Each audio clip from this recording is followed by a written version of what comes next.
While I might be boycotting, summoning, and spending money on Genshin, I'm still going to kind of go through build guides, right? And Xianyun, aka Cloud Retainer, is no exception because this was a character I was prepping for. So while I may not have Cloud Retainer, right? I still was able to actually like play as her in the trial. And of course, I've also got my own little notes on it from stuff that I've seen in the community and kind of gone off from that. So today I kind of wanted to go over a casual guide of not only ascending your Xianyun from level 1 to level 90, but also talk about how you should build her if you did end up pulling for her. Now, granted, again, I'm not pulling at this moment because of, you know, what's going on with the Genshin drama, but I do know that there's a bunch of people that have. So if you have, this is a good casual guide for you if you're not looking to go extremely meta. So before we get into that, make sure to hit that like, comment, subscribe button down below if you like the content. And don't forget to also, you know, share your opinions on Xianyun. Now, of course, I am also sponsored by the ever wonderful Gamer Subs. Now use code TYSTRA for 10% off. But at the release of this video, you'll probably be able to use the 22% off that we're going for from February 2nd to February 9th. So 22% off your Gamer Subs order and get yourself that Yoga Lily cup that's in there. But without any further delay, let's go ahead and get into today's video.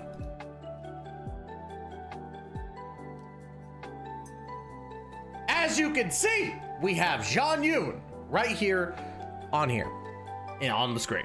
All that good stuff. But anyways, let's go ahead and talk about her. She is Catalyst, Animo, Cloud Retainer, fantastic. Let's first talk about how you're going to ascend her. First things first, you're gonna look at these right here. The Vyuda Turquoise Silvers, the Fragments, the Chunks, and of course the Gemstones. Now, you're gonna need 1 of the Silvers, 9 of the Fragments, 9 of the Fragments, 9 of the Chunks, and 6 of the Gemstones.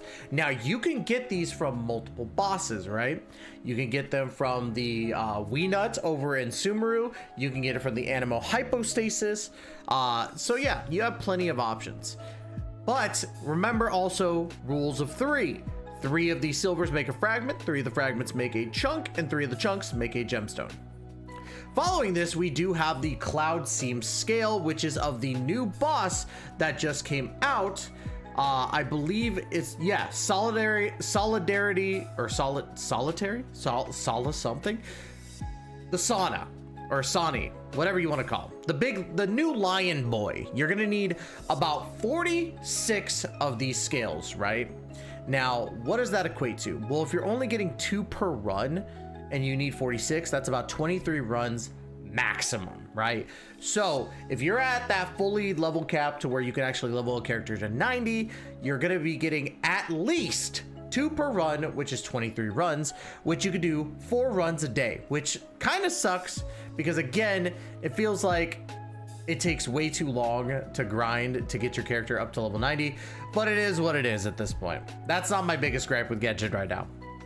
Of course, you're also going to need this new like specialty item, which is a leeway local specialty item called Clearwater Jades, which is a beautiful item in my opinion. You're gonna need 168 of these, and I believe you can only get 70 every couple days. So if you have friends, you know, make sure you go into their worlds and steal them if they haven't summoned for Xianyun. Now, of course, you're also gonna need an older item called the Divining Scrolls, the Sealed Scrolls, and of course also the Forbidden Curse Scrolls. And as you can see here with this little graph of how many you're going to need in total, you're going to need 18 of these Divining Scrolls, you're going to need 30 of the Sealed Scrolls, and 36 of the Forbidden Curse Scrolls. Now you get these from Samaturals, and Samaturals have been in the game since the beginning, so you have plenty of time. You've had plenty of time to farm these. If not, take advantage of them resetting daily and go to your friends' worlds and farm Samaturals. Very good ideas, I'm telling you. Now let's go ahead and talk about if you were thinking about triple crowning your Xianyun, right? So first things first, remember that while all these totals right here are there, this is for 1 level 10. Times it by 3 and you'll know what, and you'll see how hard the grind can get, right? So of course, let's start out with these books. You're gonna need the Teachings of Gold, and Teachings of Gold have been out for a long time too, since Leeway started, so you should have plenty of those. Now, Teachings of Gold, you're gonna need 9 in total, and then for the Guides to Gold, you're gonna need 63 in total, and then 114 Philosophies of Gold. Now remember, again, rules of 3. 3 teachings make a guide, 3 guides make a philosophy. So you're gonna need a lot of Philosophies of Gold, especially at 114, and it is a grind. So this is one of the talent domains that you could farm every Saturday, Wednesday, Saturday, and Sunday. So your weekends are all about that gold, baby. There you go. Not only that, but we're gonna need more of these scrolls. You're gonna need 18 more divining scrolls, 66 more of the sealed scrolls, and 93 of the forbidden curse scrolls. Again, farm Samatrils. They reset daily, so you got this.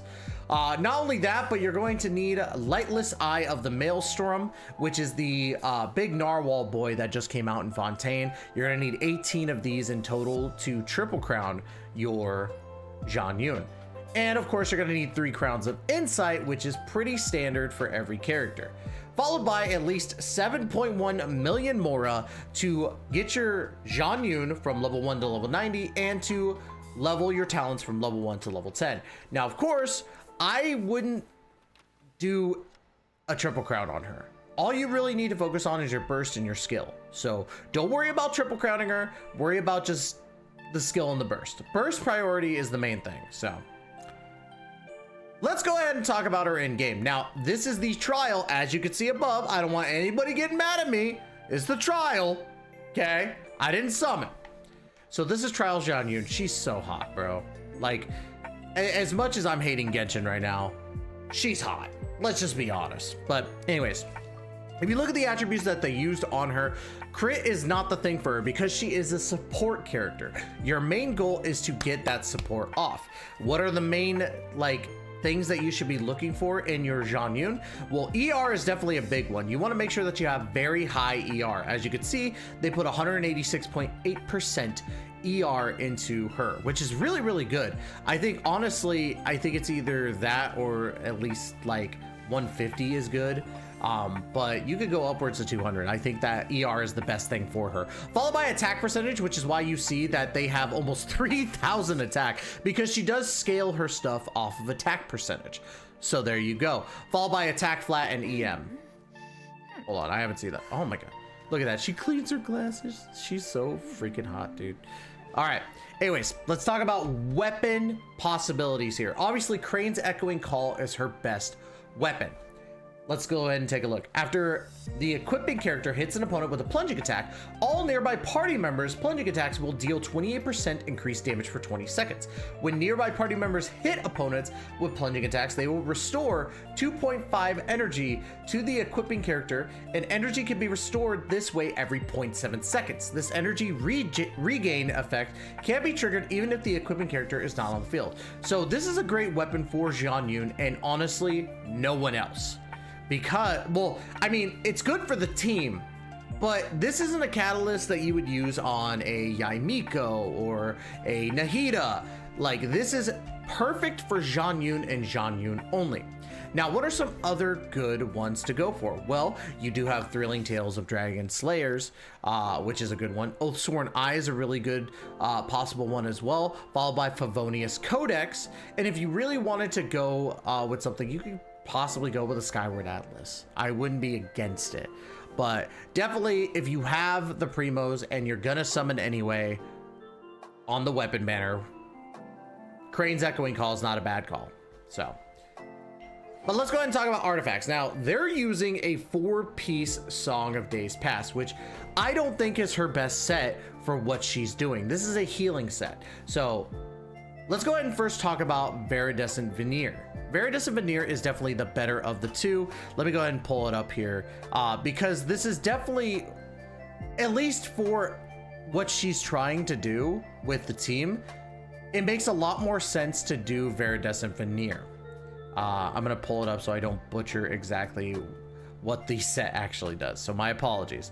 Where is it? There it is. Veritas of Veneer, the 2-piece is animo damage bonus plus 15%, which doesn't really help you for what you're doing unless, you know, you're wanting to run a DPS Xianyun, which is weird. But the 4-piece increases swirl damage by 60%, decreases opponent's elemental resistance to the element infused in the swirl by 40%. So this works really, really well in regards to, you know, her working with other characters like Gaming, you know, or you could even try a Hu Dao. You could try Xianyun. You could try different DPSs like Diluc. Like if you wanted to run DPS Diluc and you've been wanting to run DPS Diluc for a while, I've seen some crazy stuff that people have posted up, which is pretty cool. Obviously her best counterpart is Zhao, but if you're gonna run Zhao, you could also run Rina on the team. You could run Xingqiu, you could run Yelan. There's plenty of other characters that you could run with them. Now, granted, I don't use Zhao a lot. I don't know if the plunging attack actually works in regards to Yelan and Xingqiu, but it might. I don't know. We'll see. But yeah, I had to pull up Veritas and Veneer. Another set that's really, really good for support characters is Noblesse Oblige. That goes without saying. And then this set is another one if you want to run her mainly as a healer. Now, 2-piece set, healing bonus plus 15%. Songs of Days Past on the 4-piece. When the equipping character heals a party member, the yearning effect will be created for 6 seconds, which records the total amount of healing provided, including overflow healing. When the duration expires, the yearning effect will be transformed into the Waves of Days Past effect. When your active party member hits an opponent with a normal charge, plunging, elemental skill, elemental burst, the damage dealt will be increased by 8% of the total healing amount recorded by the yearning effect. The Waves of Days Past effect is removed after it has taken effect 5 times or after 10 seconds. A single instance of yearning effect can record up to 15,000 healing, and only a single instance can exist at once. But it can record the healing from multiple equipping characters. Equipping characters can standby can trigger the effect as well. So it's a good set, but I don't think this is her best set in regards to what she's able to do. I feel like the swirl damage is much more worth, but let me know in the comments down below which one you would prefer on your Xianyun. Now, of course, talents. Let's go ahead and talk about that. She is a catalyst user, so her normal attack is already infused with her element.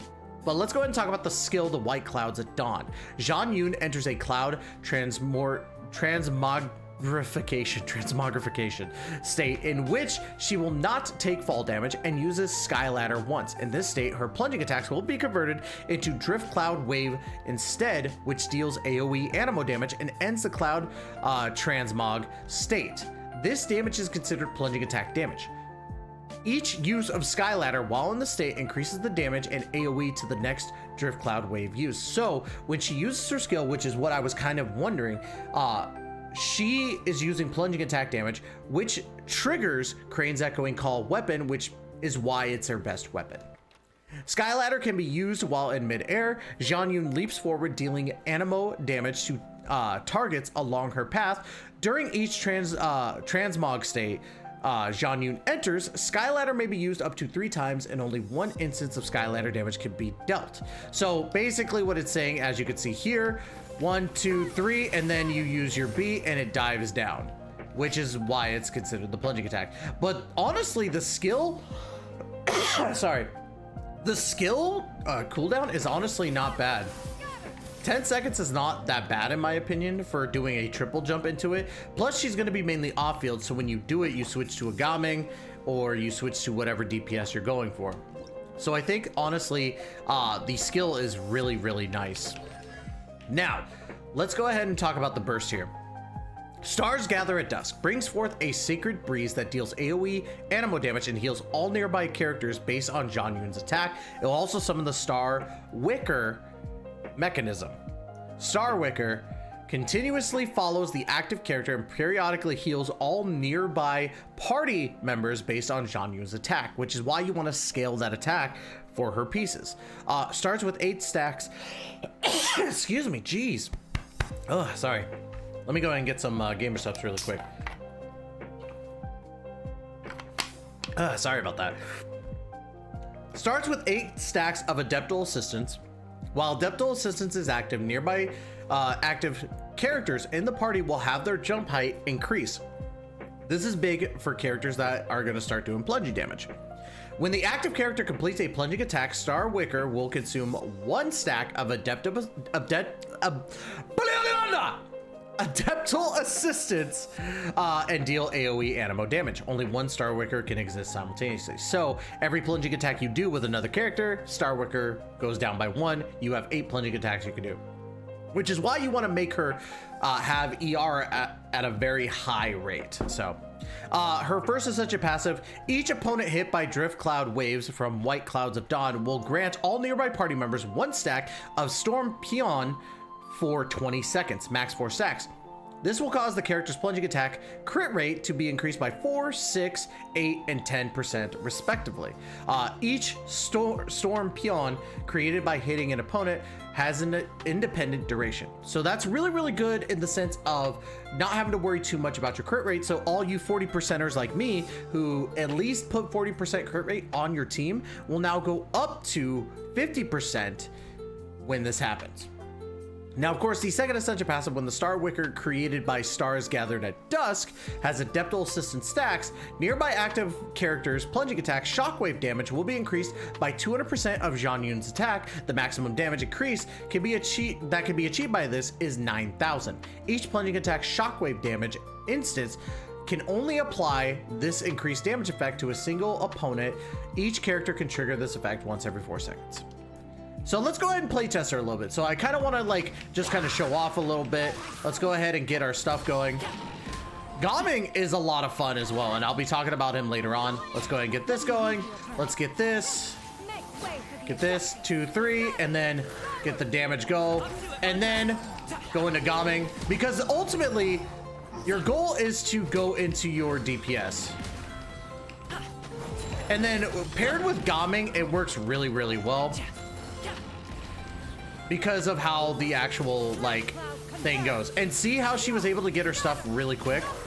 And we'll just go into Gaming again, because I think that's the best one, is just going into your DPS right off the get-go. So as you can see, with her being a support, she's really, really good in that regards. But I feel as though because of the fact that she is a plunging support plunging DPS support character, it's very niche. So if you're wanting to go into this meta of plunging attacks over anything else, she's great. But I feel like it's only if you want to go into that plunging meta. Now, granted, I think if you have a favorite character and you're going for a certain meta with them, it makes sense to get them and make a team around her. But you could also do a team based around Zhao with this character and put Faruzan in there, which is going to work. And then put a other character that's going to help with off-field DPS, like a Fiorina, like a Himeko, Zhangling, you know, freaking Xingqiu,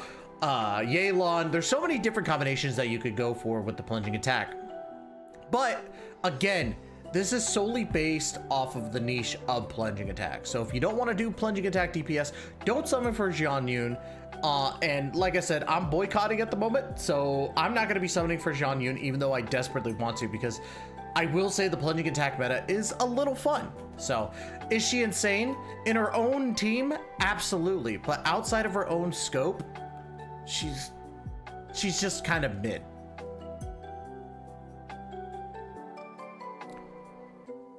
And y'all, that's gonna be it for today's video. If you like the content, please make sure to hit that like and subscribe button down below and hit that notification bell to be notified of when the next Genshin Impact guide comes out. Y'all, I just want to say, like, the last 3 videos that I did before this were all about drama, and I do apologize if people were not, you know, comfortable with the drama, but it did need to be talked about. Now, to the people who are on the channel, we just passed like 2,000 subs. We're at 21 something right now, and we're so close to my end of year goal already. So I'm hoping that we surpass it and go beyond everything. So thank you and welcome to all the new subs. Hopefully you enjoy the content, and of course, as always, we will catch you in the next video. Please take care and be safe.